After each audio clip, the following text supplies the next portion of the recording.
Bang Rey, ada beberapa program prioritas yang Ya, kemudian kita tahu sebagai program kerja, program yang harus segera dituntaskan oleh Presiden terpilih Prabowo Subianto, dan itu adalah kemudian salah satunya makan bergizi gratis.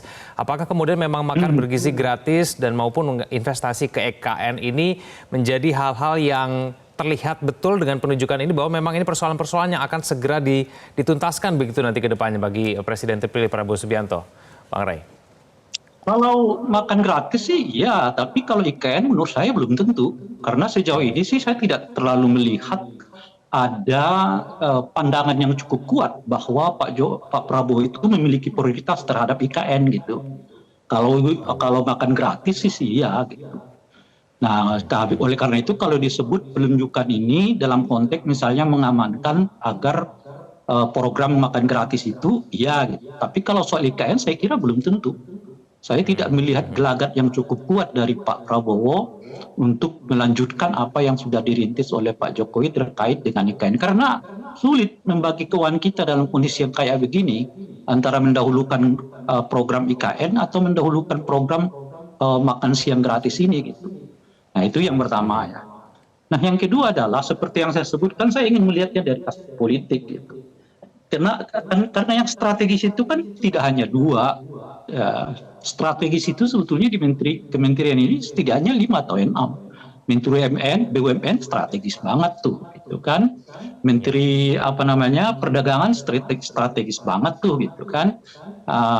Dan sebagainya gitu. Tapi kenapa cuma dua ini yang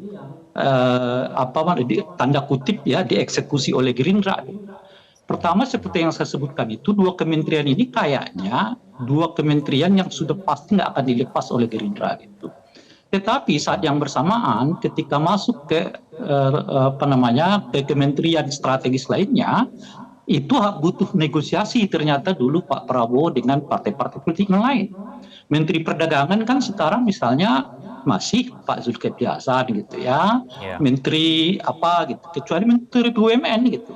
Pak Erick Thohir, tapi orang dekatnya Pak Jokowi gitu ya. Jadi pada tingkat tertentu sebetulnya memperlihatkan kepada kita apakah kemampuan daya tawar Gerindra itu hanya sampai kepada dua kementerian ini, alias mungkin ke depan Gerindra kayaknya mendapatkan 2 kursi saja atau membatasi dirinya pada 2 kursi saja, atau paling hebat mungkin mereka tak dapat dua kursi yang lain, tapi 2 kursi yang lain itu bukanlah kementerian-kementerian yang bersifat strategis gitu.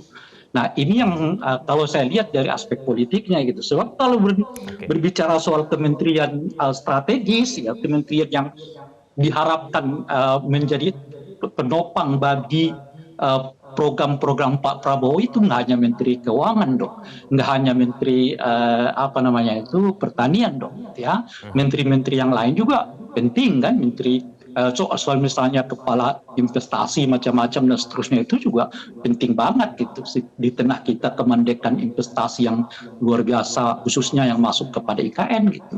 Tapi kan itu tidak menjadi prioritas Pak Prabowo. Dan oleh karena itulah saya melihatnya selain karena ada upaya tentu ya menyelamatkan atau mempermudah proses sirkulasi kebijakannya, tapi saat yang bersamaan ada tindakan politik di dalamnya yang memperlihatkan kepada kita bahwa Pak Prabowo tidak akan melepas dua kementerian ini, tetapi apakah ia akan mampu menambah kursi kementerian strategis laginya bagi Gerindra atau tidak? Nah itu yang akan kita lihat di masa yang akan datang. Jelajahi cara baru mendapatkan informasi. Download Metro TV Extend sekarang.